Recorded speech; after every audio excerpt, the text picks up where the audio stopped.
शांताकारं भुजंगशयनं पद्मनाभं सुरेशं विश्वाधारं गगनसदृशं मेघवर्णं सुगम्यं लक्ष्मीकान्तं कमलनयनं योगविद्यानगम्यं वंदे विष्णु भवभयहरणं सर्वलोकैकनाथं। नमस्कार दोस्तों, आप सभी को स्वागत है हमारे यूट्यूब चैनल पावरफुल हिंदू धर्म में। आज हम आप सभी को भद्र पूर्णिमा कब है तथा चंद्र ग्रहण कब लगेगी, उसकी शुभ मुहूर्त, पूजा विधि, महत्व और श्री सत्यनारायण भगवान की कथा का रसपान कराएंगे। आइए जानते हैं भाद्रपद की पूर्णिमा कब है। भाद्रपद पूर्णिमा भाद्रपद के छठे हिंदू महीने में मनाई जाती है। यह भगवान विष्णु के अवतार भगवान सत्यनारायण की पूजा करने के लिए भक्तों के लिए एक महत्वपूर्ण दिन है, जो हिंदी कैलेंडर में एक पवित्र अवसर है। हिंदू कैलेंडर में प्रत्येक चंद्र माह में दो महत्वपूर्ण घटनाएं होती हैं, पूर्णिमा और अमावस्या। भाद्रपद पूर्णिमा भाद्रपद महीने में होने वाली विशेष रूप से पूजनीय है, क्योंकि यह भगवान विष्णु की पूजा के लिए समर्पित है। इसके अलावा भाद्रपद पूर्णिमा के बाद का दिन पितृपक्ष श्राद्ध की शुरुआत करता है, जो 16 दिन की अवधि है, जो पूर्वजों को श्रद्धांजलि देने के लिए समर्पित है, अपने वंश का सम्मान करने और उनका आशीर्वाद लेने के लिए महत्व पर जोर देता है। सितंबर 2024 में पूर्णिमा भाद्रपद मास की पूर्णिमा तिथि कब है, उसके बारे में आइए जानते हैं। पूर्णिमा तिथि 17 सितंबर 2024 को सुबह 11:44 पर शुरू होगी और 18 सितंबर को 2024 को सुबह 8:04 तक समाप्त होगी। उदय तिथि के प्रभाव के कारण भाद्र पूर्णिमा 18 सितंबर 2024 को मनाई जाएगी। भाद्रपद पूर्णिमा पर हिंदू भक्तों अपने दिन की शुरुआत सुबह की रस्मों और गंगा, यमुना या नर्मदा जैसी पवित्र नदियों में पवित्र स्नान से करते हैं। माना जाता है कि ऐसा करने से भगवान विष्णु का दिव्य आशीर्वाद मिलता है। कई घरों में सत्यनारायण पूजा की जाती है, जिसमें पंचामृत, दूध, चीनी, दही, शहद और घी का मिश्रण से स्नान की रस्म शामिल होती है और भगवान श्री सत्यनारायण को फल और मिठाई का प्रसाद चढ़ाया जाता है। सत्यनारायण के कथा का पाठ पूजा का एक महत्वपूर्ण पहलू है, जिसे घर पर या किसी निमंत्रण पर किया जाना शुभ माना जाता है। दिन भक्तगण भगवान विष्णु, ब्रह्मा और शिव जी तथा देवी लक्ष्मी को समर्पित कथा भी कहते हैं। कई भक्त भाद्रपद पूर्णिमा के दिन रूप में जाने वाले व्रत भी रखते हैं, जिसमें दाल, अनाज और नमक से परहेज किया जाता है, लेकिन दूध से बने उत्पादों और फलों को सेवन करने की अनुमति होती है। शाम को सत्यनारायण कथा के पाठ के बाद व्रत का समापन होता है। इसके अतिरिक्त इस दिन भक्ति के साथ महामृत्युंजय हवन करने से व्यक्ति को जीवन की नकारात्मकता से मुक्ति मिलती है तथा दान का बहुत ही महत्वपूर्ण है। ब्राह्मणों या जरूरतमंदों को कपड़े और भोजन दान करना बहुत ही फलदायी माना जाता है। कुल मिलाकर भाद्र पूर्णिमा अत्यधिक महत्व का दिन है। दिन किए जाने वाले उपाय के बारे में बताते हैं। अगर आप सुख समृद्धि की कामना करते हैं तो भाद्रपद पूर्णिमा के दिन कुछ आसान उपाय आप कर सकते हैं। आइए जानते हैं इन उपाय के बारे में। इस दिन पवित्र नदियों में स्नान करने से और समर्थ अनुसार दान देने से पितरों और देवताओं का आशीर्वाद आपको प्राप्त होता है। भाद्रपद पूर्णिमा के दिन भगवान विष्णु और माता लक्ष्मी की पूजा करने से आर्थिक समस्याओं से आपको छुटकारा मिलता है। सत्यनारायण की कथा का पाठ करने से सुख समृद्धि घर में बनी रहती है। अगर आप इस दिन गाय, कुत्ता, कौवा, चींटी आदि को अन्न खिलाते हैं तो आपके जीवन की कई समस्याओं का हल आपको मिल सकता है। इस दिन घर में गंगा जल का छिड़काव करने से घर की नकारात्मक दूर होती है। इस दिन योग ध्यान करने से अलौकिक अनुभव को व्यक्ति को प्राप्त होते हैं। भाद्रपद की पूर्णिमा के दिन पीपल के पेड़ के तले दीपक जलाने से आपके पितर प्रसन्न होते हैं। अब हम आप सभी को चंद्र ग्रहण कब लगेगा उसके बारे में आप सभी को बताते हैं। 2024 में दूसरे चंद्र ग्रहण में सिर्फ 2 दिन का समय बचा है। 18 सितंबर को लग रहा चंद्र ग्रहण एक उपछाया चंद्र ग्रहण होगा। आसमान में घटने वाली इस खगोलीय घटना का वैज्ञानिकों बेसब्री से इंतजार रहता है। इसकी शुरुआत भारतीय समय अनुसार सुबह 6:12 से होगी और यह सुबह 10:17 तक चलेगा, यानी कि ग्रहण की कुल अवधि 4 घंटे से 4 मिनट की होगी। इस तरह के ग्रहण में चंद्रमा पृथ्वी के पेनुब्रा या छाया के बाहरी भाग से होकर गुजरता है। इस दौरान चंद्रमा इतनी धुंधली हो जाता है कि इसे देख पाना भी मुश्किल हो जाता है। पूर्ण चंद्र ग्रहण तब होता है जब पृथ्वी सूर्य और चंद्रमा के बीच आ जाती है और चांद पर पृथ्वी की छाया पड़ती है। इस दौरान चंद्रमा की पूरी डिस्क पृथ्वी की कक्षा या प्रतिछाया में होती है और इसने लाल चंद्रमा दिखाई देती है। जब चंद्रमा और सूर्य के बीच पृथ्वी आ जाती है और वह सूर्य से चंद्रमा पर आने वाले प्रत्यक्ष प्रकाश में बाधा डालती है, तब आंशिक चंद्र ग्रहण होता है। यह छाया बढ़ती जाती है और फिर चंद्रमा को पूरी तरह से ढके बिना कम हो जाती है। कितनी तरह की चंद्र ग्रहण होती हैं उसके बारे में आप सभी को बताते हैं।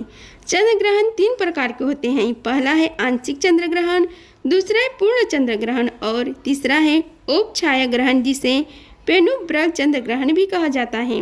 जिस समय चंद्रमा पर ग्रहण लगेगा उस वक्त भारत में सुबह हो जाएगी, इसलिए चंद्र ग्रहण को भारत देश में नहीं देखा जाएगा। ग्रहण कहाँ कहाँ दिखाई देगा उसके बारे में बताते हैं। चंद्र ग्रहण यूरोप, एशिया के अधिकांश भाग, अफ्रीका, उत्तरी दक्षिण अमेरिका, प्रशांत, अंटार्कटिक, हिंद महासागर, आर्कटिक और अंटार्कटिक में दिखाई देगा। साल का पहला चंद्र ग्रहण 25 मार्च 2024 को दिन में लगा था। 18 सितंबर को लगने वाला ग्रहण एक उपछाया चंद्र ग्रहण होगा और इसकी शुरुआत सुबह 6:12 से होगी।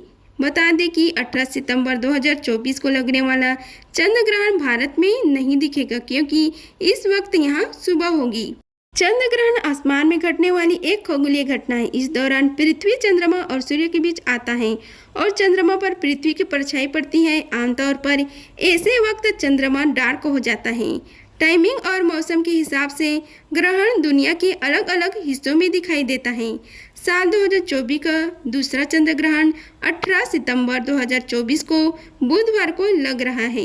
हम आप सभी को श्री सत्यनारायण भगवान की व्रत कथा का रसपान कराते हैं। आइए रसपान कीजिए कथा का। शास्त्रों में बताया गया है कि सत्यनारायण व्रत कथा का पाठ करने से व्यक्ति को 1000 यज्ञ करने के बराबर पूर्ण फल की प्राप्ति होती है। सत्यनारायण भगवान व्रत कथा में भगवान श्री हरि विष्णु के सत्य स्वरूप के बारे में बताया गया है। इस व्रत का पाठ करने से घर में सुख समृद्धि का वास होता है और भगवान विष्णु की कृपा बनी रहती है। एक समय की बात है, नरिष्ठ तीर्थ में सौनक आदि 88,000 ऋषियों के साथ श्री सुखदेव से पूछा कि हे प्रभु, इस कलयुग में वेद विद्या रहित मनुष्यों को प्रभु भक्ति किस प्रकार मिल सकती है तथा उनका उद्धार कैसा होगा। हे मुनि श्रेष्ठ, कोई ऐसा तप बताए जिससे थोड़े समय में ही पूर्ण मिले और मनवांछित फल की प्राप्ति भी मिल जाए। इस प्रकार की कथा सुनने की हम इच्छा रखते हैं। सर्वशास्त्रों के ज्ञाता श्री सुखदेव जी बोले, हे ब्राह्मणों, मैं पूज्य आप सभी प्राणियों के हित की बात पूछी है, इसलिए मैं एक ऐसे श्रेष्ठ व्रत को आप लोगों को बताऊंगा जिसे नारद जी ने लक्ष्मी नारायण जी से पूछा था और लक्ष्मीपति ने मुनि श्रेष्ठ नारद जी से कहा था। आप सब इसे ध्यान पूर्वक सुनिए। एक समय की बात है, योगी राज नारद जी दूसरों के हित की इच्छा के लिए अनेक लोकों में घूमते हुए मृत्यु लोक में आ पहुँचे। यहाँ उन्होंने अनेक योनियों में जन्मे प्रायः सभी मनुष्यों को अपने कर्मों द्वारा अनेक दुखों से पीड़ित देखा। उनका दुख देखकर नारद जी सोचने लगे कि कैसा यत्न किया जाए जिसके करने से निश्चित रूप से मानव के दुखों का अंत हो जाए। इसी विचार पर मनन करते हुए वह विष्णु लोक में गए। वह देवों की इस नारायण की स्तुति करने लगे, जिनके हाथ में शंख, चक्र, गदा और पद्य थे, गले में वन माला पहने हुए थे। स्तुति करते हुए नारद जी बोले, हे भगवान, आप अत्यंत शक्ति से प्रसन्न हैं। मन तथा वाणी भी आपको नहीं पा सकती। आपका आदि, मध्य तथा अंत नहीं है। निर्गुण स्वरूप सृष्टि के कारण भक्तों के दुख को दूर करने वाले हैं। आपको मेरा नमस्कार है। नारद जी की स्तुति सुन श्री हरि विष्णु भगवान बोले, हे मुनि श्रेष्ठ, आपके मन में क्या बात है? आप किस काम के लिए पधारे हैं, उसे निसंकोच कहिए। इस पर नारद मुनि जी बोले कि मृत्यु लोक में अनेक योनि में जन्मे मनुष्य अपने कर्मों के द्वारा अनेकों दुख से दुखी हो रहे हैं। हे नाथ, आप मुझ पर दया रखते हैं तो बताइए कि वे मनुष्य थोड़े प्रयास से ही अपने दुखों को कैसे छुटकारा पा सकते हैं। श्री हरि बोले, हे नारद, मनुष्य की भलाई के लिए तुमने बहुत अच्छी बात पूछी है, जिसके करने से मनुष्य मोह से छूट जाता है। वह बात मैं कहता हूँ, उसे सुनो। स्वर्गलोक व मृत्युलोक दोनों में एक दुर्लभ उत्तम व्रत है जो पुण्य देने वाला है। आज प्रेमवश होकर मैं उसे तुमसे कहता हूँ। श्री सत्यनारायण भगवान का यह व्रत अच्छी तरह विधि पूर्वक करके मनुष्य तुरंत ही यहाँ सुख भोग कर मरने पर मोक्ष पा सकता है। श्री हरि के वचन सुनकर नारद जी बोले कि उस व्रत का फल क्या है और उसका विधान क्या है, यह व्रत किसने किया था, इस व्रत को किस दिन करना चाहिए, सभी कुछ विस्तार से बतलाइए। नारद जी की बात सुनकर श्री हरि बोले, दुख व शोक को दूर करने वाला यह सभी स्थानों पर विजय दिलाने वाला है।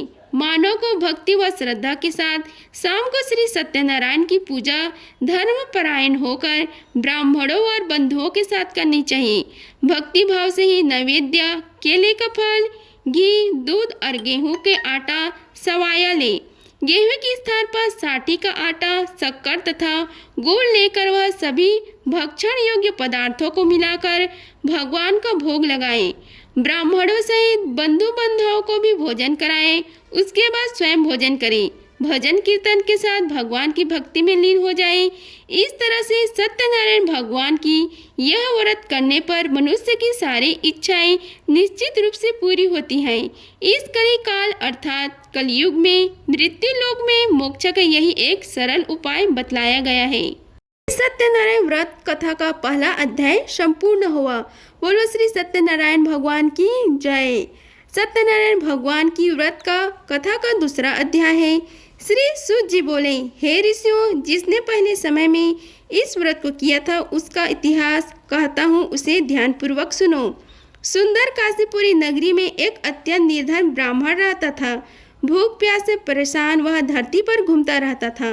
ब्राह्मणों से प्रेम करने वाले भगवान ने एक दिन ब्राह्मण का वेश धारण करके उसके बाद जाकर पूछा कि हे विप्र, नित्य दुखी होकर तुम पृथ्वी पर क्यों घूमते हो? दीन ब्राह्मण बोला, मैं निर्धन ब्राह्मण हूँ, भिक्षा के लिए धरती पर घूमता हूँ। हे भगवान, यदि आप इसका कोई उपाय जानते हो तो बताइए। वृद्ध ब्राह्मण कहता है कि सत्यनारायण भगवान मनवांछित फल देने वाले हैं, इसलिए तुम उनका पूजन करो। इसे करने से मनुष्य सभी दुखों से मुक्ति हो जाता है। वृद्ध ब्राह्मण बनकर आए सत्यनारायण भगवान उस निर्धन ब्राह्मण को व्रत का सारा विधान बताकर अंतर ध्यान हो गए। ब्राह्मण मन ही मन सोचने लगा कि जिस व्रत को वृद्ध ब्राह्मण करने को कहा गया है, मैं उसे जरूर करूँगा। यह निश्चय करके बाद में उसे रात में नींद नहीं आई। वह सवेरे उठकर श्री सत्यनारायण भगवान के व्रत का निश्चय कर भिक्षा के लिए चल दिया। उस दिन निर्धन ब्राह्मण को भिक्षा में बहुत धन मिला, जिससे उनसे बंधु बांधवों के साथ मिलकर श्री हरि सत्यनारायण भगवान का व्रत संपन्न किया। भगवान सत्यनारायण का व्रत संपन्न करने के बाद वह निर्धन ब्राह्मण सभी दुखों से छूट गया और अनेक प्रकार की संपत्तियों से युक्त हो गया। उसी समय से यह ब्राह्मण हर माह इस व्रत को करने लगा। इस तरह से सत्यनारायण भगवान के व्रत को जो मनुष्य करेगा वह सभी प्रकार के पापों से छुटकारा पाकर मोक्ष को प्राप्त होगा। जो मनुष्य इस व्रत को करेगा वह भी सभी दुखों से मुक्त हो जाएगा।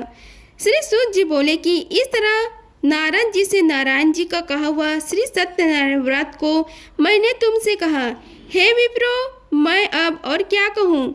ऋषि बोले, हे मुनिवर, संसार में उस विप्र से सुनकर और किस किस ने इस व्रत को किया, हम सब इस बात को सुनना चाहते हैं। इसके लिए हमारे मन में श्रद्धा का भाव है। श्री सूत जी बोले, हे मुनियों, जिसने इस व्रत को किया है वे सब सुनो। एक समय वही विप्र धन व ऐश्वर्य के अनुसार अपने बंधु बांधवों के साथ इस व्रत को करने को तैयार हुआ। उसी समय एक लकड़ी बेचने वाला बूढ़ा आदमी आया और लकड़ियों का बाहर रखकर अंदर ब्राह्मणों के घर में गया। प्यास से दुखी हुआ लकड़हारा उनके व्रत करते देख विप्र को नमस्कार करके पूछने लगा कि आप यहाँ क्या कर रहे हैं? तो उन्होंने बताया कि वह व्रत कर रहा हूँ तथा इसके करने से क्या फल मिलेगा, कृपया मुझे भी बताइए। ब्राह्मण ने कहा कि सब मनोकामनाओं को पूर्ण करने वाला यह सत्यनारायण भगवान का व्रत है। इनकी कृपा से मेरे घर में धन धान्य आदि की वृद्धि हुई है। विप्र से सत्यनारायण व्रत या करने के बारे में जानकर लकड़हारा बहुत प्रसन्न हुआ। चरण अमृत लेकर वह प्रसाद खाने के बाद वह अपने घर गया। लकड़हारे ने अपने मन में संकल्प किया कि आज लकड़ी बेचने से जो धन मिलेगा उसी से श्री सत्यनारायण भगवान का उत्तम व्रत करूंगा। मन में इस विचार को ले बूढ़ा आदमी सिर पर लकड़ियां रखकर उस नगर में बेचने गया जहां धनी लोग ज्यादा रहते थे। उस नगर में उसे अपनी लकड़ियों का दाम पहले से 4 गुना अधिक मिलता है। बूढ़ा प्रसन्न के साथ दाम लेकर केले, शक्कर, घी, दूध, दही और गेहूं का आटा ले आया और सत्यनारायण भगवान के व्रत की अन्य सामग्री लेकर अपने घर गया। वहां उसने अपने बंधु बांधवों को बुलाकर विधि विधान के श्री सत्यनारायण भगवान का पूजन और व्रत किया। इस व्रत के प्रभाव से वह बूढ़ा लकड़हारा धन पुत्र आदि से युक्त होकर संसार के समस्त सुख को भोग कर अंतकाल में वैकुंठ धाम को चला गया। इति श्री सत्यनारायण भगवान कथा का दूसरा अध्याय संपूर्ण हुआ। बोलो श्री सत्यनारायण भगवान की जय। सत्यनारायण भगवान की व्रत का कथा का तीसरा अध्याय है। श्री सूत जी बोले, हे श्रेष्ठ मुनिये, अब आगे की कथा कहता हूँ। पहले समय में उल्कामुख नाम का एक बुद्धिमान राजा था। वह सत्य वक्ता और जितेंद्र था। प्रतिदिन देव स्थानों पर जाता और निर्धनों को धन देकर उनके कष्ट दूर करता था। उसकी पत्नी कमल के समान मुख वाली तथा सती साध्वी थी। भद्रशिला नदी के तट पर उन दोनों ने श्री सत्यनारायण भगवान का व्रत किया। उसी समय साधु नाम का एक वैश्य आया। उसके पास व्यापार करने के लिए बहुत सा धन भी था। राजा को व्रत करते देखकर वह विनय के साथ पूछने लगा कि हे राजन, भक्ति भाव से पूर्ण होकर आप यह क्या कर रहे हैं? मैं सुनने की इच्छा रखता हूँ, तो आप मुझे बताइए।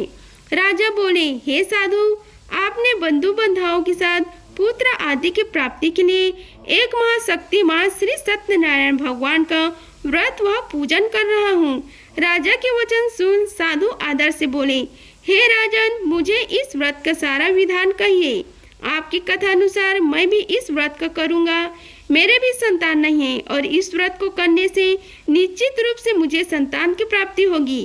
राजा से व्रत का सारा विधान सुन व्यापार से निर्वृत्त होकर वह अपने घर गया। साधु वैश्य ने अपनी पत्नी को संतान देने वाले इस व्रत का वर्णन कहकर सुनाया और कहा कि जब मेरी संतान होगी तब मैं इस व्रत को करूँगा। साधु ने इस तरह के वचन अपनी पत्नी लीलावती से कहे।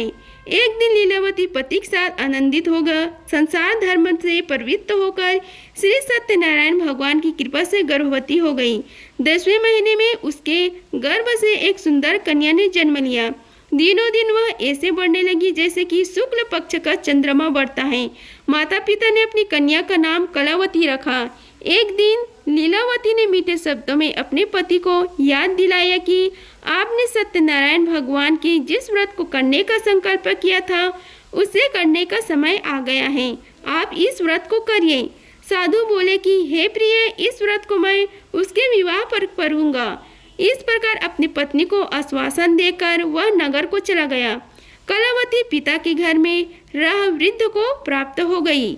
उन्होंने एक बार नगर में अपनी कन्या को सखियों के साथ देखा तो तुरंत ही दूत को बुलाया और कहा कि मेरी कन्या की योग्य वर देखकर आओ। साधु की बात सुनकर दूत कंचन नगर में पहुंचा और वहां देखभाल कर लड़की के सुयोग्य वणिक पुत्र को ले आया। सुयोग्य लड़कों को देख साधु ने बंधु बांधवों को बुलाकर अपनी पुत्री का विवाह कर दिया। लेकिन दुर्भाग्य की बात यह है कि साधु ने अभी भी श्री सत्यनारायण भगवान का व्रत नहीं किया था। इस पर श्री भगवान क्रोधित हो गए और श्राप दिया कि साधु को अत्यधिक दुख मिले। अपने कार्य में कुशल साधु बनिया जमाई को लेकर समुद्र के पास स्थित होकर रत्नासारपुर नगर में गया। वहां जाकर दमाद ससुर दोनों मिलकर चंद्रकेतु राजा के नगर में व्यापार करने लगे। एक दिन भगवान सत्यनारायण की माया से एक चोर राजा का धन चुराकर भाग रहा था। उसने राजा के सिपाहियों को अपना पीछा करते देख चुराया हुआ धन वहां रख दिया जहां साधु अपने जमाई के साथ ठहरा हुआ था। राजा के सिपाहियों ने साधु वैश्य के पास राजा का धन पकड़ा देखा तो वह ससुर दामाद दोनों को बांधकर प्रसन्नता से राजा के पास ले गए और कहा कि उन दोनों चोरों को हम पकड़ लाए हैं, आप आगे की कार्रवाई करने की आज्ञा दें। राजा की आज्ञा से उन दोनों को कठिन कारावास में डाल दिया गया और उनका सारा धन भी उनसे छीन लिया गया। श्री सत्यनारायण भगवान के श्राप से साधु की पत्नी भी बहुत दुखी हुई। घर में जो धन रखा था उसे चोर चुरा ले गए। शारीरिक तथा मानसिक पीड़ा, वह भूख प्यास से अति दुखी हो अन्न की चिंता में कलावती के ब्राह्मण के घर गई। वहाँ उसने श्री सत्यनारायण भगवान का व्रत होते देखा, फिर कथा भी सुनी। वह प्रसाद ग्रहण कर वह रात को घर वापस आई। माता की कलावती से पूछा कि हे पुत्री, अब तक तुम कहाँ थी, तेरे मन में क्या है? कलावती ने अपनी माता से कहा कि हे माता, मैंने एक ब्राह्मण के घर में श्री सत्यनारायण भगवान का व्रत देखा है। कन्या के वचन सुन लीलावती भगवान की पूजन की तैयारी करने लगी। लीलावती ने परिवार व बंधुओं सहित श्री सत्यनारायण भगवान का पूजन किया और उनसे वर मांगा कि मेरे पति तथा जमाई श्री घर आ जाए। साथ ही यह भी प्रार्थना की कि हम सब अपराध को क्षमा करें। श्री सत्यनारायण भगवान की इस व्रत से संतुष्ट हो गए और राजा चंद्रकेतु को सपने में दर्शन दे कहा कि हे राजन, तुम उन दोनों वैश्यों को छोड़ दो और तुमने उनका जो धन लिया है उसे वापस कर दो। अगर ऐसा नहीं किया तो मैं तुम्हारा धन, राज्य व संतान सभी को नष्ट कर दूंगा। राजा का यह सब कहकर वह अंतर ध्यान हो गए। प्रातःकाल सभा में राजा ने अपना सपना सुनाए, फिर बोले कि बड़े पुत्रों को कैसे मुक्ति कर सभा में लाओ। दोनों ने आते ही राजा को प्रणाम किया।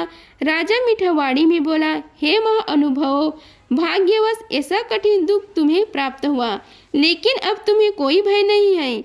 ऐसा कहा राजा ने उन दोनों को नए वस्त्र आभूषण भी पहनाए और जितना धन उनका लिया था उससे दुगना धन वापस कर दिया। दोनों वैसे अपने घर को चल दिए। इति श्री सत्यनारायण व्रत कथा का 3रा अध्याय संपूर्ण हुआ। बोलो श्री सत्यनारायण भगवान की जय। सत्यनारायण भगवान की व्रत का कथा का 4था अध्याय है। श्री सूत जी बोले, वैश्य ने मंगलचार कर अपनी यात्रा आरंभ की और अपने नगर की ओर चल दिए। उनके थोड़े दूर जाने पर एक दंडी वेशधारी श्री सत्यनारायण ने उनसे पूछा, हे साधु, तेरी नाव में क्या है? अभिवाड़ी वाड़ी हंसता हुआ बोला, ये दंडी है, आप क्यों पूछते हो? क्या धन लेने की इच्छा है? मेरी नाव में तो बेल व पत्ते भरे हुए हैं। वैश्य के कठोर वचन सुनकर भगवान बोले, तुम्हारा वचन सत्य हो। दंडी ऐसे वचन कहकर वहां से चले गए। कुछ दूर जाकर समुद्र किनारे बैठ गए। दंडी के जाने के बाद साधु वैश्य ने नित्य क्रिया के पश्चात नाव को ऊंचे उठते देखकर अचंभा माना और नाव में बेल पत्ते आदि देख वह मूर्छित हो जमीन पर गिर पड़ा। मूर्छा खुलने पर वह अत्यंत शोक में डूब गया। तब उसका दामाद बोला कि आप शोक न मनाएं, यह दंडी का श्राप है, इसलिए हमें उनकी शरण में जाना चाहिए, तभी हमारी मनोकामना पूरी होगी।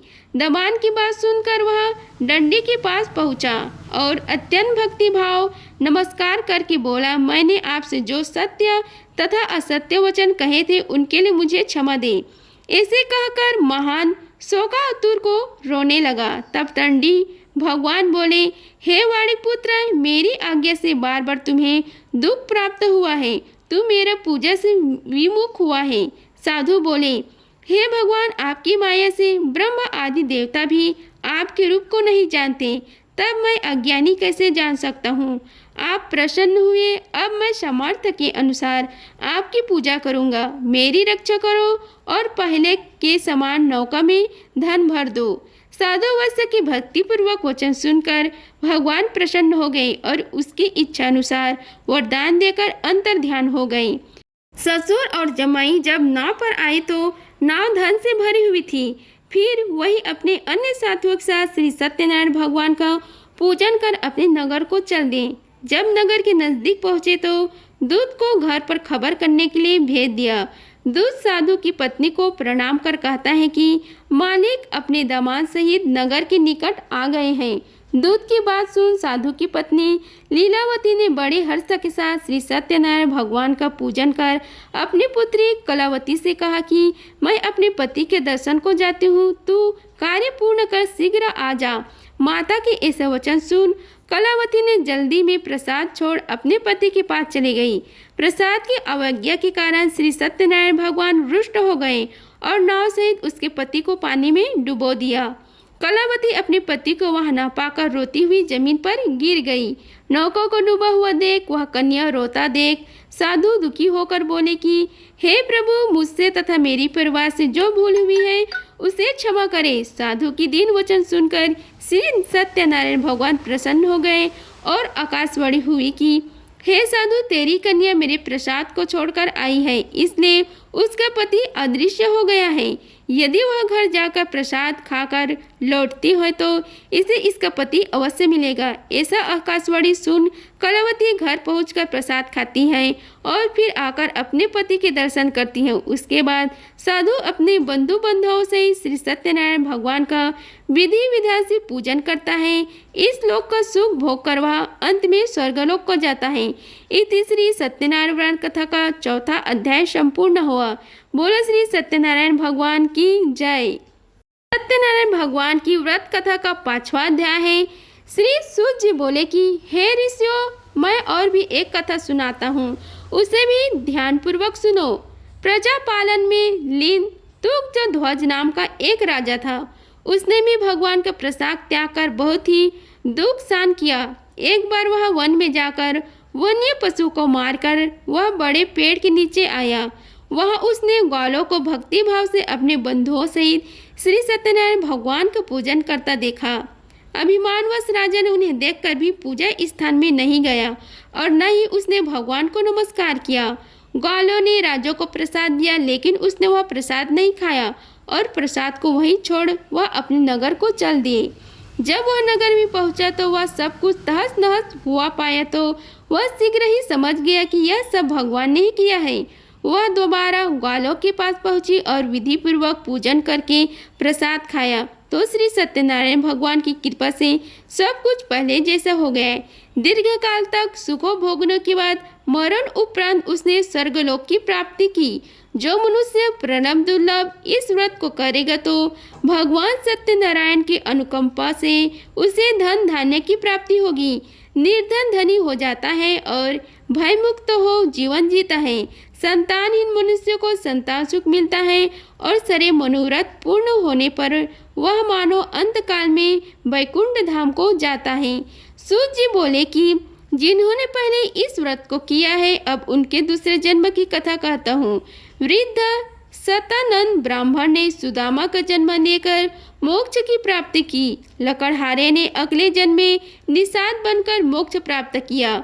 उल्कामुख नामक राजा ने दशरथ होकर वैकुंठ को गए। साधु नाम की वैश्य ने मोर ध्वज बनकर अपने पुत्र को आरे से चीरकर मोक्ष पाया।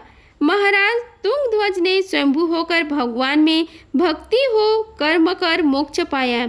इति श्री सत्यनारायण व्रत कथा का 5वां अध्याय संपूर्ण हुआ। बोलो श्री सत्यनारायण भगवान की जय। अगर आप सभी को हमारी वीडियो अच्छी लगी होगी तो वीडियो को लाइक कीजिए, चैनल को सब्सक्राइब कीजिए और कमेंट बॉक्स में ओम नमो भगवते वासुदेवाय लिखिए। धन्यवाद। मिलते हैं अगले वीडियो में, तब तक के लिए जय श्री राधे कृष्णा।